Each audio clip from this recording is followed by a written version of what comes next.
Энэ Монгол Улсын их хурлын тухай хуулинд нэмэлт оруулах энэ хуулийн төслийг нийтдээ 40 гишүүн хамтран өргөн барьсан байгаа.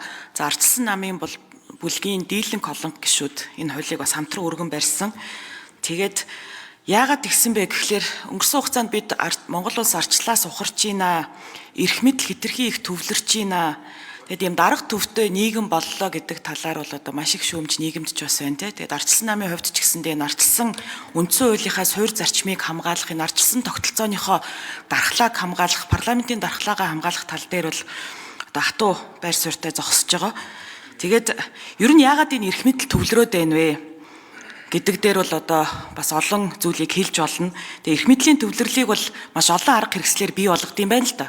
Одоо ингээд хууль тогтоомжоор энэ институт хоорондын харилцаагаар за тэгээ түүнээс гадна энэ орон зайн төлөвлөлтөөр энэ чиглэлээр бол одоо бас маш олон философичид, улс төрийн онолчид бас тодорхой онолуудыг дэвшүүлсэн байдаг.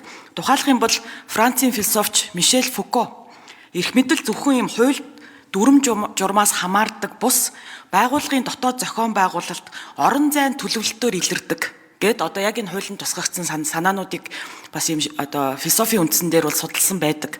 Тэгэхээр юу яригадаад байна вэ гэхлээр парламент бол одоо төрийн эрх барих дээд байгууллага. Энэ парламент бол засгийн газраа томилж байгаа, ерөнхий сайдаа томилж байгаа. Гэтэл парламентын танхимынх нь өөрийнх нь зохион байгуулалт нь ерөнхий сайдан дээр гараад суудсан. Их хурлын даргын суудлын хажууд бас ерөнхийлөгчийн суудал байж идэг. Тэгэхээр энд бол нөгөө дарга төвтэй буюу одоо энэ төрийн 3 өндөрлөг гэж ярьдаг энэ зүйл чи энэ танхимаас эхлээд байна. Яг үндэ төрийн 3 өндөрлөг гэдэг нэр томьёо хаанч байхгүй. Зөвхөн энэ чинь ингээд ийм 3 сандлыг зэрэгцүүлээд парламентынхаа танхим дотор тавьцнаас болоод байна гэдэг асуудал. Тэгэхээр ерөнхий сайд парламентаасаа томилогдоод парламентта одоо тайлгнадаг юм бол яагаад энэ парламентынхаа дотор ингээд ийм харилцан эргэтгэж байдлын хүрээнд ярихгүй байгаа юм бэ гэдэг зүйлийг бид бол одоо нодлонгоос хойш ярьж эхэлсэн. За түүний хүрээнд ч гэсэндээ өнөөдөр үдээс хойш болох энэ улсын хурлын асуулгын цагийг бас санаачилсан байгаа. Асуулгын цагийн хүрээнд бол ерөнхий сайд тэр эндрээсээ бууж ирээд одоо энэ ч сүрэг хүчний гишүүдтэй, улсын хурлын гишүүдтэй яг нэг төвшөнд мэтгэлцэхлээр ямар байдлаар энэ хилцүүлэг өөрчлөгдөж байна гэдгийг бол хүмүүс бас харж байгаа бах. Тэгэхээр энэ хойморт байгаа 3 суудлыг буулгаад зөвхөн одоо их хурлын даргын буюу хурал даргалагчийн суудлыг үлдээгээд нөгөө 2 суудлыг нь авч хаях нь бол энэ эрх мэдлийн төвлөрлөөс бас одоо хэлбэрийн хувьд одоо орон зайн төлөвлөлт зохион байгуулалтын хувьд гарах маш чухал ач холбогдолтой. Тэгээ өчигдөр Баасан жаргал гишүүн бас хилцүүлгийн үед ярьж исэн. Тэнд альва асуудал зөвхөн тэр нэг дээгүр байгаа хэдэн дарга нарын хүрээнд шийдэгдээд байна гэдэг. Тэгэхээр тэр төвлөрлийг сааруулахын тулд бас энэ хуулийг дэмжээч гэж хүсэж байгаа. Тэр яригадаад байгаа нөхдүүд чинь суудлын хүртэл өөр байна. Өнөөдөр дарга төвтэй нийгэм яаж илэрж ийн вэ гэхлээр хамгийн том дарга нь хамгийн олон хаалганы цаана очиж суучдаг. Тэр хаалганы цаадах руу иргэд нэвтэрдэггүй. Тэ? Их хурлын гишүүд нь ч хүртэл нэвтэрч чадахгүй байгаа дээ шүү дээ. Тэгэхээр ийм орон зайн хувьд хүртэл ийм алдаа дутагдaltaй энэ зохион байгуулалтаасаа татгалзъя. Тэгжээж энэ парламентын танхимыг яг ийм нээлттэй мэтгэлцээний талбар болгоё. Тэгжээж одоо засгийн газар нь парламенттай тайлгнадаг энэ тогтолцоог бий болгоё гэж ярьж байгаа. Ерөнхийлөгчийн суудлын хувьд ч тэр. Ерөнхийлөгч бол улсын одоо өв нэгдлийг илэрхийлэгч хүн. Ерөнхийлөгчийн суудал наадмын талбай дээр бол гоё, хамгийн гоё хойморт нь байх хэвээр. Энэ танхим тааллаараа оролцож байгаагийн хувьд заавал энэ чинь ингээд тусгай суудал зассан байх шаардлагагүй л гэж.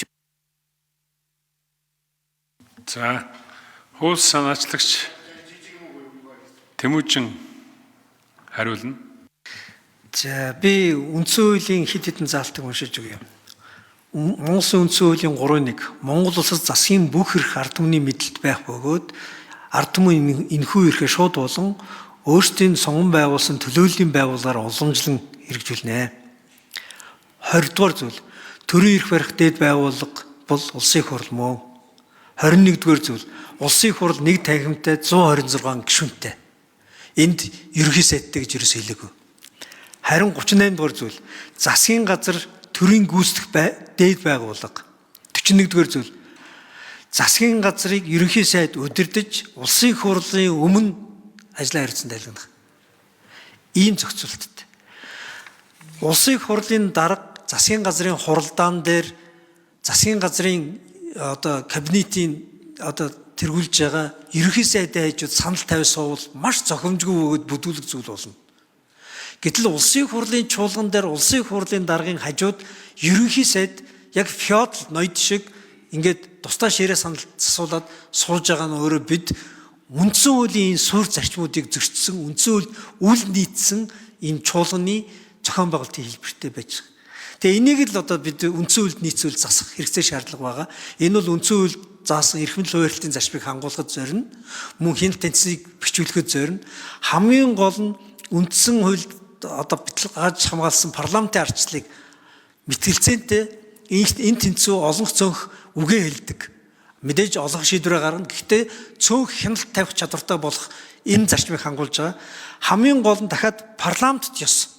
Олон улсад парламентд ёс гэдэг зүйлийг юу гэж хэлдэг вэ гэхээр энэ бол парламентын засаглалаа. Улсын хурлын парламентын засгийн газар хянах чадвартай байх тухай яриа. Засгийн газар нь парламентд хянагдаж ажлаа үнэн зөв тайлагнах тухай яриа. Тэгэхээр энэ зарчмыг хангуулахад энэ санал суудлал орон зайн буруу зохион байгуулалт төлөвлөлт маань садаа болоод үндсэн хуулийн бус дэг журмыг энэ парламентын чуулган дотор бий болгоод байна гэдэг өнцгөөс энэ хуулийг санаачилсан юм аа. Тийм учраас гишүүд энэ хуулийг дэмжиж парламентын ардчлалыг, парламентт ёсыг Монгол улсын 1992 оны үндсэн хуулийн суурь үзэл санаа зарчмуудын төлөө саналаа өгнө гэдэгт л итгэж байна.